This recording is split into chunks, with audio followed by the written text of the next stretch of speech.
Welcome to the Art of Procurement podcast with your host, Philip Ideson. Here, thought leaders share the trends, strategies, and tactics that you can use to elevate the role of procurement and your career. Hi there, and welcome to episode 16 of the Art of Procurement show. In the last interview episode last week, which was episode 14, I mentioned that I wanted to focus on a number of different types of show, and last week it was a case study.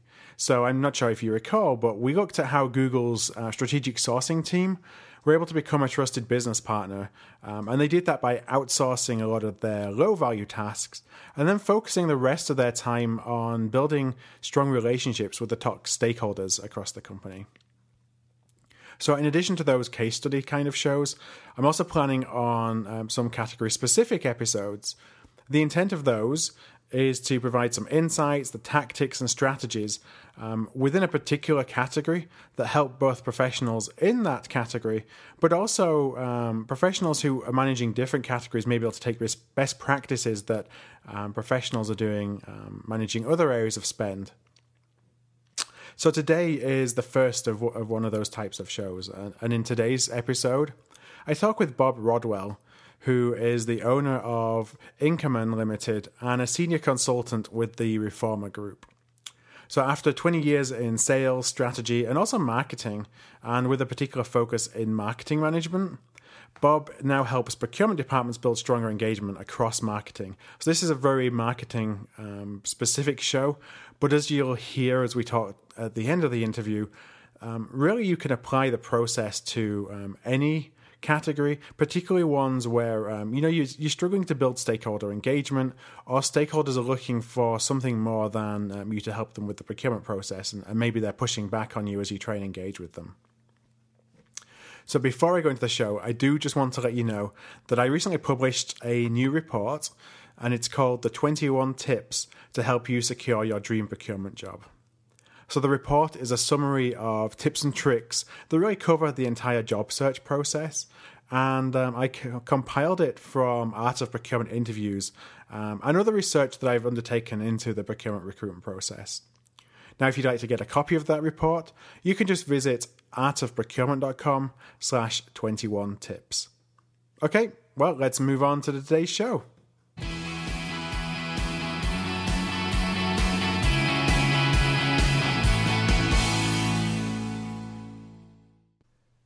Okay, and I'm delighted to welcome Bob Rodwell to the show today.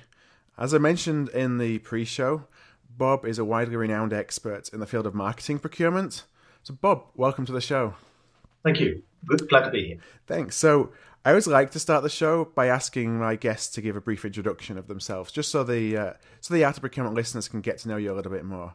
So I just wondered if you could give a quick insight into who you are and kind of where you've come from. Okay. I'm Englishman, as you can probably tell from the accent. And I won't take you through my whole career because it's been too long now. But essentially, following an engineering degree and early work at Rolls-Royce Aero Engines, I moved into commercial areas there in sales, marketing, and then general management. And I moved into technical companies generally in the general management area. I completed an MBA in international management on the way. After 20 years in general management, which when you're growing small companies tends to be focused on the sales and marketing strategy.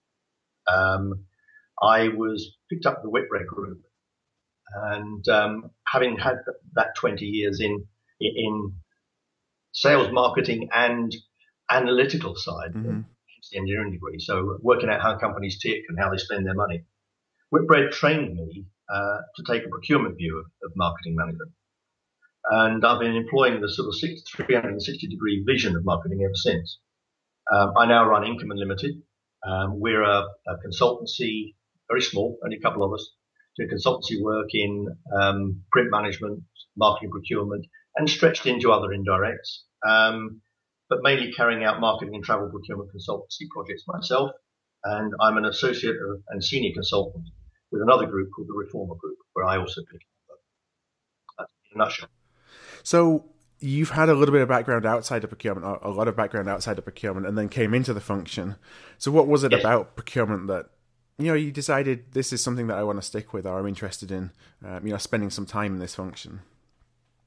It was by accident originally. I was looking for a new role back in 1999. I spent 20 years in marketing and in sales. And when a headhunter put the role in front of me, Whitbread Group were looking for someone to analyze their marketing spend. Whitbread Group consisted of 7 divisions, and I forget the number, but something like 80 or 100 companies within 7 divisions. And the group center, the finance department, didn't have a handle on their marketing spend. And they wanted someone at the center to liaise with all the marketing departments, to analyze the spend and offer strategies where that spend might be spent more effectively and more efficiently. So I am denied to start with, but they tried putting procurement people into the role. That had been a significant failure. People buying butter and cheese or knives and forks don't empathize well with marketing directors. Right. So the deal was that I would teach procurement department about marketing, and they would teach me about procurement. And the chemistry worked very well. So I did my SIPS courses, got qualified in procurement. And the reason I stayed is I found it a perfect blend of my original analytical skills, having done sort of maths and sciences at school and gone on to do an engineering degree, highly analytical, highly technical, allied to the commercial side and how do you make companies tick? How do you drive them forward? Which is the real passion. Right. So it's an excellent combination. No, it's interesting to hear because a lot of companies right now are actually struggling with procurement talent and being able to identify procurement talent. And that's one of the things that they're looking, I think, a lot more into is bringing experts who are experts in industry and teaching them the procurement side rather than a lot of times, it's somebody who's worked in procurement for their entire career, then being taught a new category. And I think that that's a way that it really helps you resonate with your stakeholders once you've actually worked on the other side of the table, as it were, rather than just coming to the conversation with a purely procurement background and procurement perspective. You can build trust a lot quicker. Yeah. So really the reason for the conversation today was to talk specifically about marketing.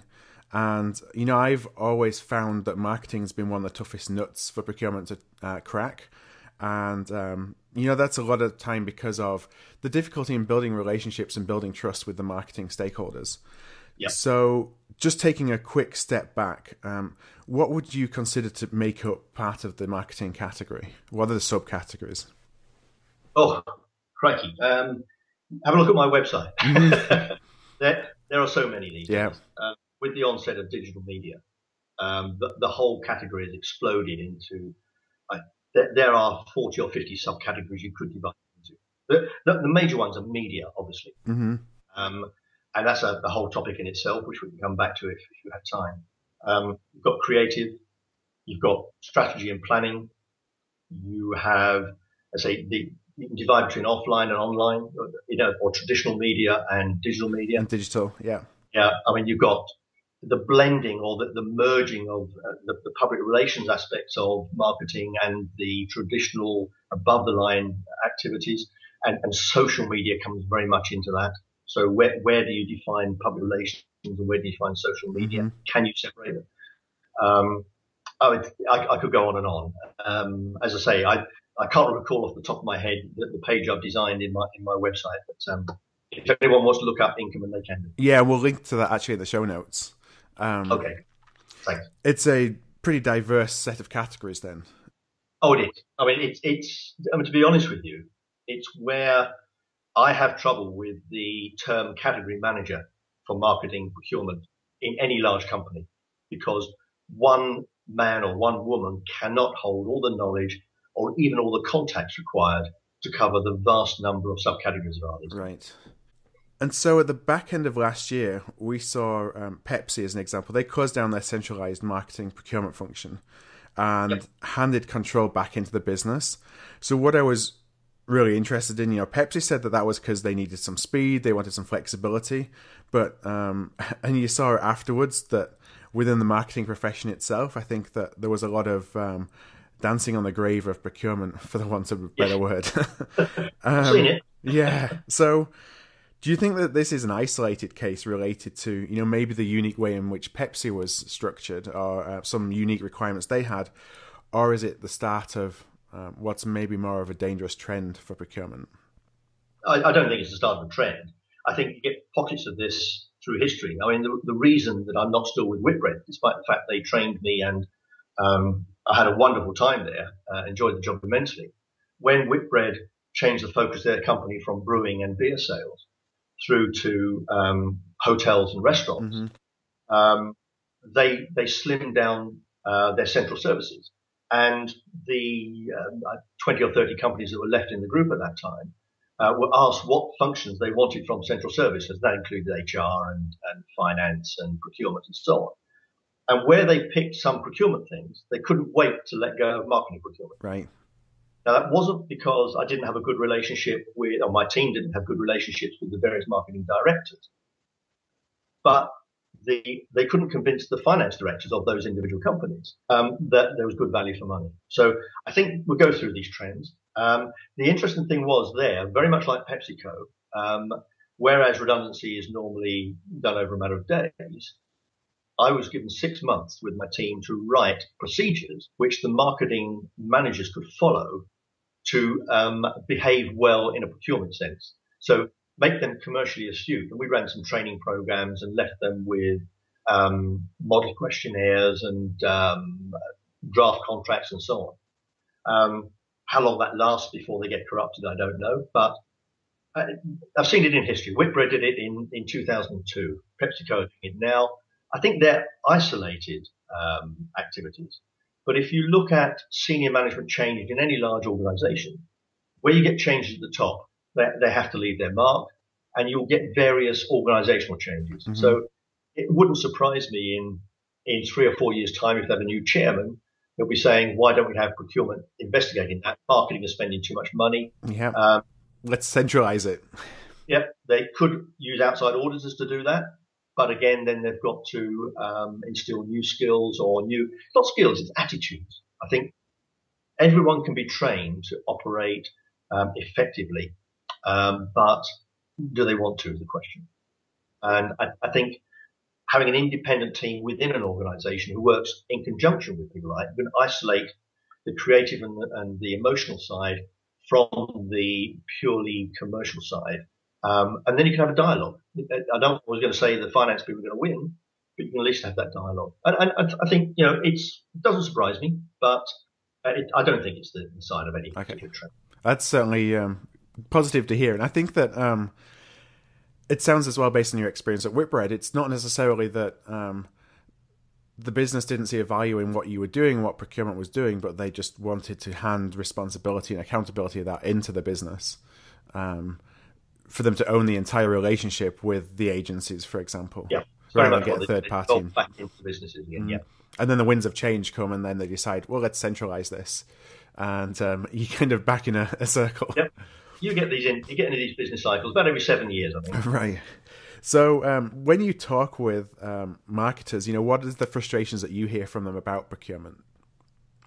Oh, we're much too rigid. Mm-hmm. We are too slow. We don't understand what they're trying to do. And these are the things I'm very fortunate in having the marketing background I have and the way I introduce myself into new relationships.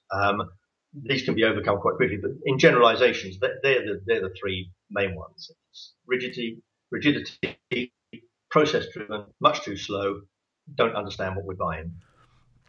And how do you counter that? You said that when you, I guess with your background in marketing, when you have your initial conversation, how do you really introduce the value that you can bring to the stakeholder which helps you to start building that connection? The focus initially is just building a personal relationship. There's a contradiction in the roles I've been taking since 2002 when I left Whitbread have been very much interim roles, interim management consultancy. And so there's a speed of necessity. I get called in by financial directors or procurement directors saying, I've got this project. Can you take care of this? And they want it done quickly. Otherwise, it costs too much money, of course. someone like myself in. So, but there's also a need to take it gently with the marketing stakeholders. Or again, I gather from news items I've read recently, they're beginning to object to the word stakeholder. So our marketing partners.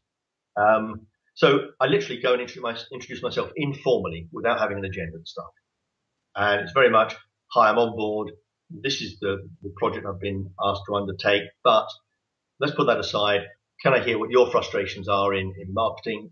How's it going? What are the demands for you at the moment, and what the future demands likely to be? And where do you see yourself needing help in the next 6 months or the next 12 months? And is there any way that I can take some of that load off you and help drive that? And that's the approach. Right. And do you often get pushback from stakeholders, or is that typically been pretty successful for you in at least building that initial connection? It's by and large successful. There's been the odd one, a company I cannot mention. The marketing director didn't want anything to do with procurement at all. And it was quite an interesting process because he paid lip service to what I was trying to do. And personally, we were very different. And what I tried to do is change my style to suit the person I'm relating to. So, and there was one that was fairly cold fish, fairly rigid, and drove his teams almost like a commander rather than a fellow team member.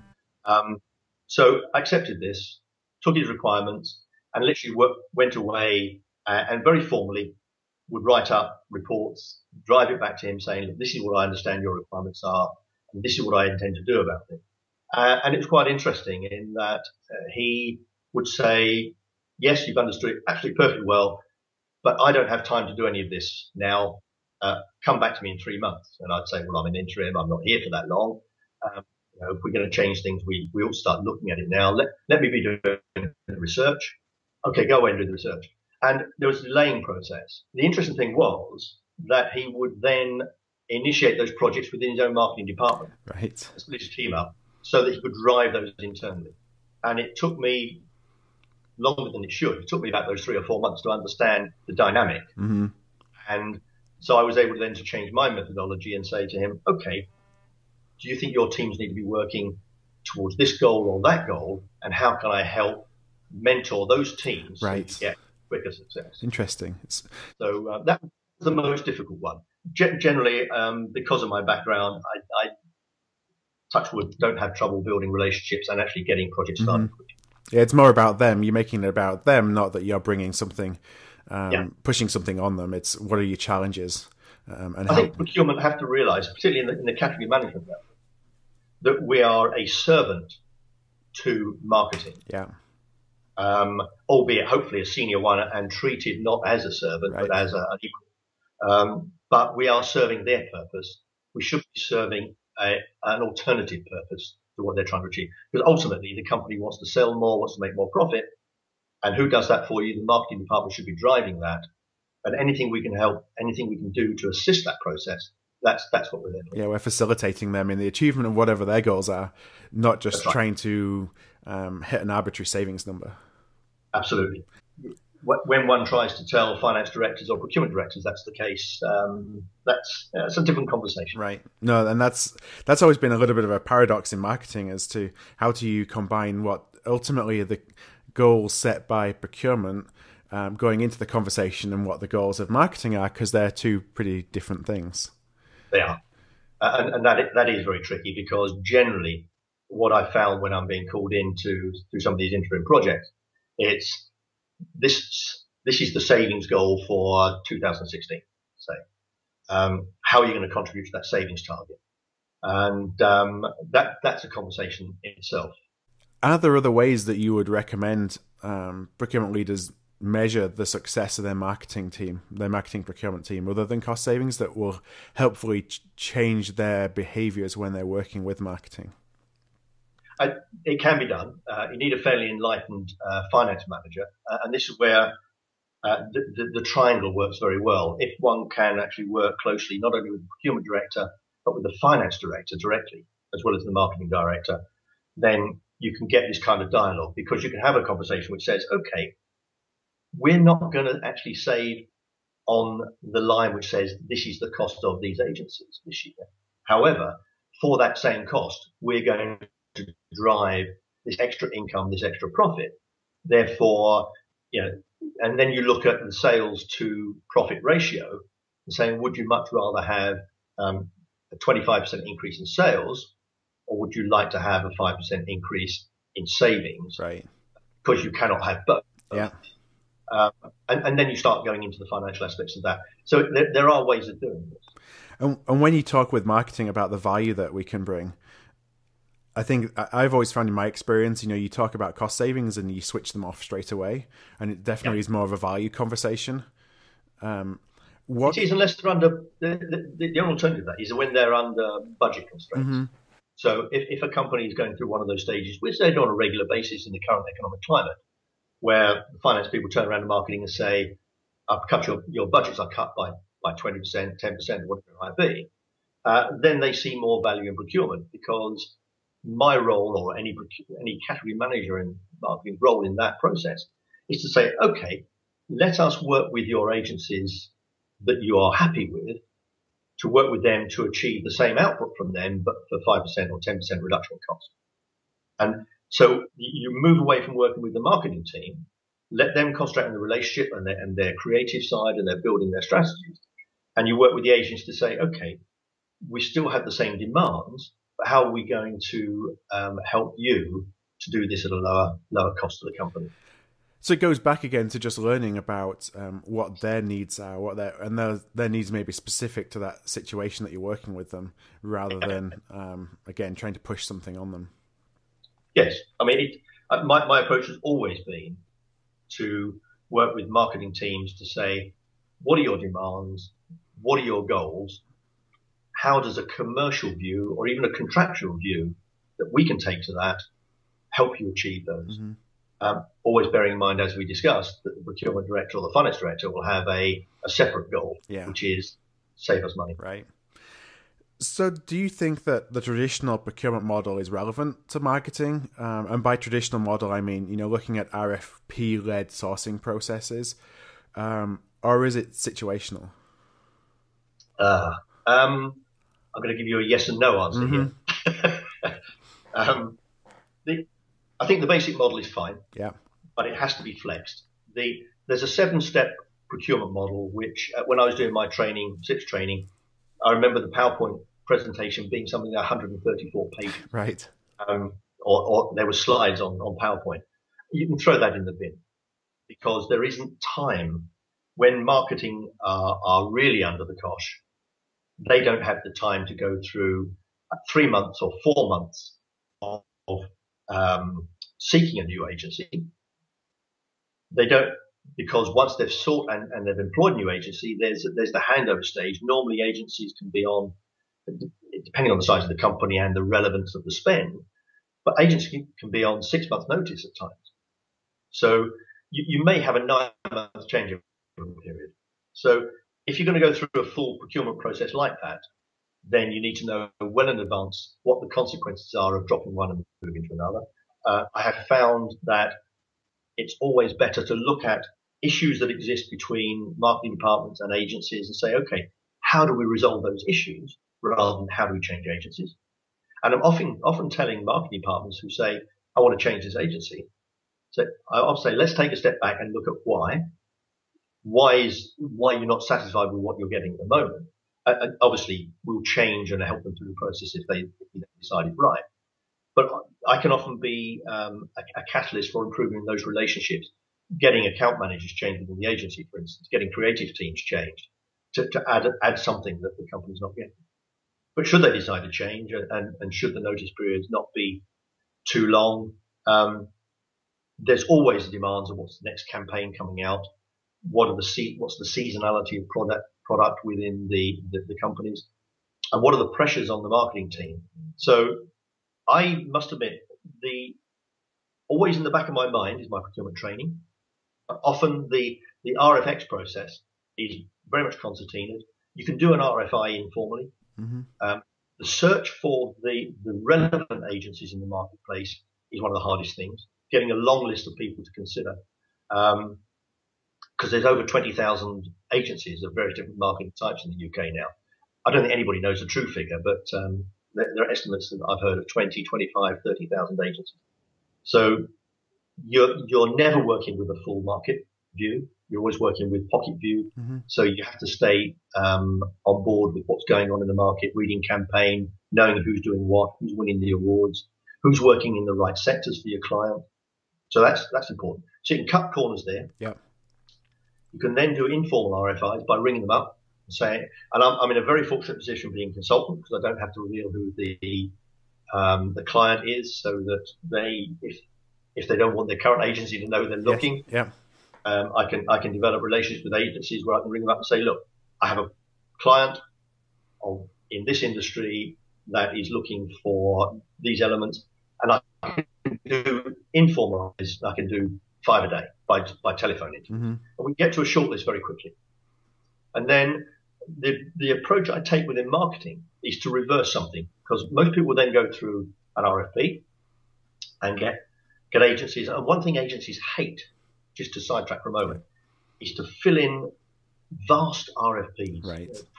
20-page RFPs where they're doing proposals, and they always go overboard. They want the business, therefore they'll do creative work and so on, and you'll get a beautifully bound portfolio as a result, and you have to disappoint 7 or 8 agencies. And that, to me, is far too costly, both for the agency and for the poor devils in the client company who've got to read with me. Right. So what I tend to do next is encourage the senior marketing team to do the chemistry test first. So we'll have informal meetings on a neutral place, with the agency, and let the senior teams from both just talk to each other. And often the marketing director or the senior marketing team will come back to me and say, I can work with them, I can't work with them. There's no way I can touch them. Just don't get on with that guy. Or if they didn't give me him I like the company, but I don't want him as an account manager. So you get all this come up. And often the RFP can be narrowed down to maybe 3 companies. Yeah, you've already got your shortlist at that point, and that's when you deep dive on them, rather than sending it out to 15 different suppliers. And that's right. You have a monster. And then you can go to creative pitch straight away, and it not only is a more effective process, it's a much shorter process. Mm-hmm. Now, do you recommend that kind of approach for more commoditized products and services like print, or do you apply that to everything within the marketing category?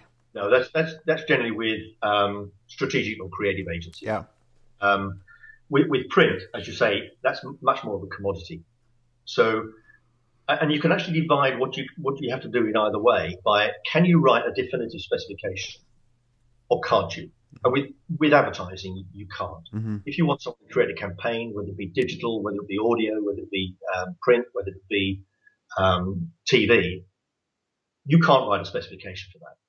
What you're buying is the skills of the company you're employing, and you're buying trust in those skills to develop that.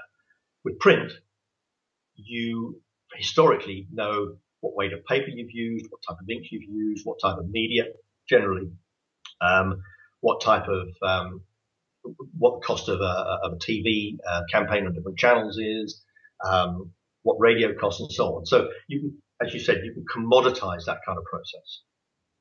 However, having said that, media has exploded since we went digital. Yeah. So I'm going to stick my neck out here. I'm going to say there is no marketing category manager in this country that understands media enough to do it. And there are media buying specialist consultants out there. I'm not one of them. Yeah. But I work with guys and girls that specialize in media buying, and you have to bring one of those in. If you spend a significant sum on media, then you have to use one of those when you're looking for media. So something that you mentioned earlier was around the supplier relationship management side, and how that's somewhere that we can really bring value in a non-threatening way, because marketers, I found one of the difficulties that marketers will have is when they have difficult relationships with clients. They don't really want that friction within the relationship, because they want to work with them from a creative level. Yeah. And you don't want anything to kind of take away from that. So that's a way that you can kind of become relevant to marketing. And what kind of things within the supplier relationship realm have you found have been successful in helping to get support marketing and to, again, build on that relationship and that connection that you have with the partner? I think the key thing is to get the agency to understand the client's financial position. It was quite interesting when I first started this, 16 years ago. It struck me as the agencies were very naive. Annually, they'd say, our fees are going to have to go up this year because we're going to pay our staff a 5% pay increase. We've got overheads increasing. Therefore, your annual fee is going to go up by 4, 5, 6%. Right. Whatever. We'll just pass it straight on to you. That's right. And I would sit down and say, well, hang on a minute. We're looking for a 5% reduction in fees, but we want the same service. Mm-hmm. How are we going to achieve that? And they were very naive about what industry's targets were, with procurement coming along. And I must admit, when I first started, there were probably only 4 or 5 of us working as specialist marketing and procurement people. But more and more, there are hundreds now working specifically in marketing and procurement. The interesting thing was in the early days, I had to draw a graph of the widening delta between their requirement for a 5% increase every year and the company's requirement for a 5% reduction in cost every year. And if you look at that year on year, that delta gets wider and wider. And so you sit down with them and say, okay, this is reality. It's not a demand. It's just reality of how life is. We don't want to lose you because the marketing department work you. How are we going to make that delta squeeze tighter and tighter together so we can actually carry on working with you in the future? And I do this with the financial officers and the account managers at the agency, and let the creatives and the account management work with the marketing people. So their relationship didn't change, but I was able to have a serious financial dialogue with the agency at the same time. And how does that resonate with the agency? It varied enormously. It's a lot better these days. I think the education of what procurement are trying to do and the fact they come across procurement with virtually every account they have now has made them realize that they've got this environment in which they're working whereby they have to continually improve their efficiencies and their effectiveness within tighter and tighter budgets. But in the early days, it varied enormously. I get some agencies throw their toys out of the pram. Right. I had one account, I won't tell you who it was, but I had a situation where I was doing some work with a brand director, and she had been promoted to the position quite rapidly. Marketing people, I'm not sure it's quite as bad now as it was 20 years ago. But 15, 20 years ago, marketing people went through the job grades every 18 months, 2 years. And this particular woman had been promoted to marketing director of a brand. She was very, very good at what she did, her strategy and so on. But it was a brand that advertised on TV, and they created new TV ads every 2 years. Mm-hmm. And during her tenure, there's a new requirement for new season's TV ads. And she called me up. I had a good relationship with the marketing department. She called me up and said, can you help? I said, of course, I'd be delighted to help. I went and had a discussion. And she was asking me questions which were more marketing than procurement, it seemed, on that first interview. And I said, well, that's a strange question to ask. Why do you ask? She said, well, I'm brand director, but I've never made a TV campaign. And I've never sat in a team that's made a TV campaign. Right. So I've got no experience of this whatsoever. So I did a lot of work on what the costs have been the previous year. And it was for a product that were traditionally the film was shot overseas for the product. And there were costs involved in getting crews, camera crews, extras, location costs, travel for the agency personnel, actors, and so on. So there's quite a large amount of costs. So I did an audit of the costs we'd had previous time, 2 years before. And one thing that struck me was there were 2 items. I'm going to bore you with detail here. One, they hadn't taken out rainy day insurance the first time, and it had rained for 3 days. So they had crews on hold for 3 days at significant cost. And secondly, the exchange rate for the country the film was shot in compared to the English pound had moved in our favour by about 20%. Okay.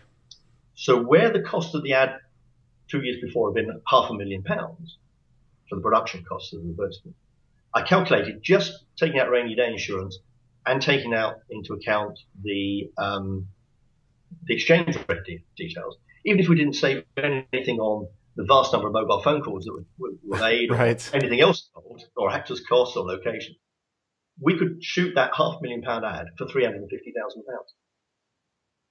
And anyway, the meeting with the agency came in, and the director of the agency came in, and the creative director, and I had a team of about 7 people there. And I said, I actually ended up running the meeting because of my colleague's inexperience. And said, okay, what have you got planned for us this year? And the agency man said, what's your budget? I said, well, you tell us what you need. He said, well, we don't know until you've got your budget. So I said, well, haven't you come prepared to present anything? Oh, we've got a proposal. He said, well, let's see the proposal. Well, that depends on the budget. So we went round this circle for about 15, 20 minutes. In the end, persuaded him to actually show us what he got in mind, which was good, very similar to the previous one, but it had taken it on those 2 years necessary. And I said, okay, what does that cost to shoot? Oh, that depends. It could be, I said, give me a bracket between what and what. And he said between 600,000 and 750,000.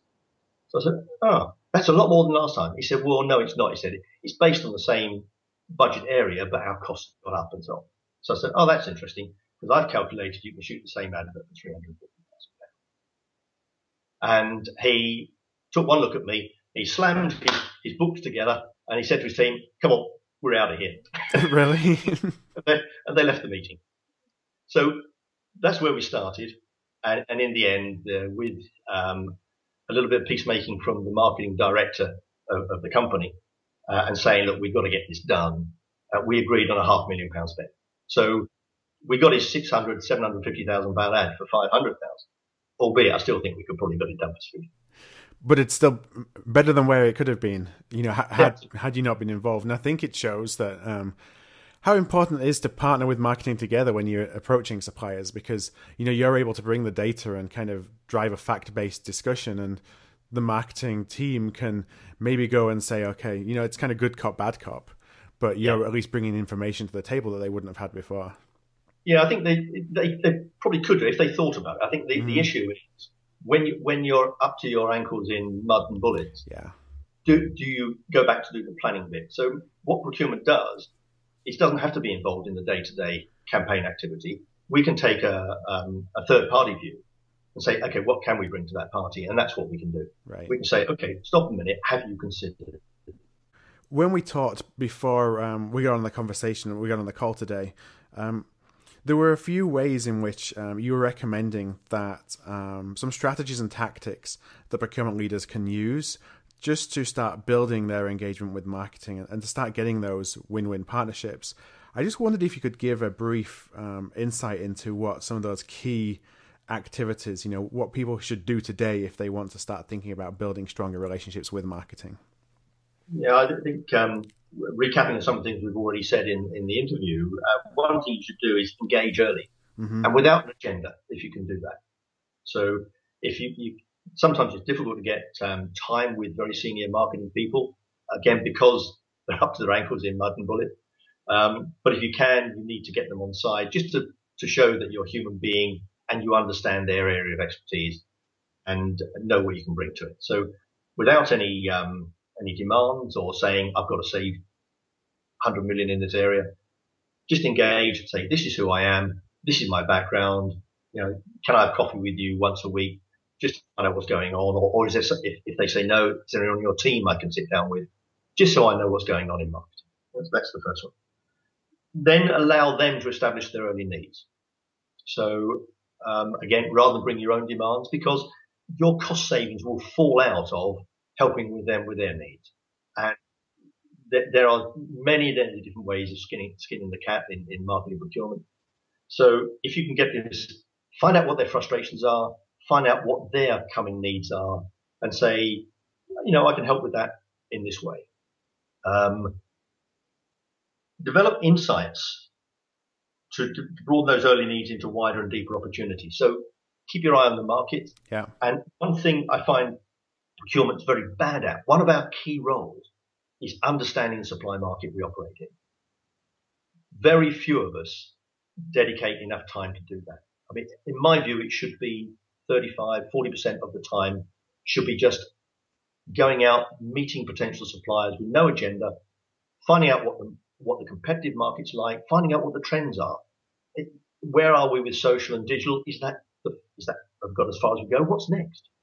Yes, especially in a fast-changing category like marketing, where digital is becoming such a big driver and where dollars are really shifting pretty quick, I think, from traditional advertising, or traditional TV, radio, those outlets to online. And I think it's something that, if we're honest, a lot of times within procurement, we only really focus on understanding the market when we've got a bid that we've got to run.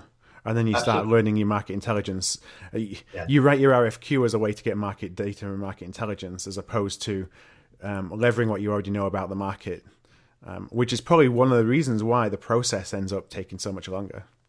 Yeah, that I agree entirely, and that's a big problem, because you never have time to actually investigate a wide enough section of the market. You tend to home in, exactly as marketing people do, and this is one of the criticisms we may have of them, is they make too quick a decision, but that's because they don't have time to investigate what the wider opportunities are.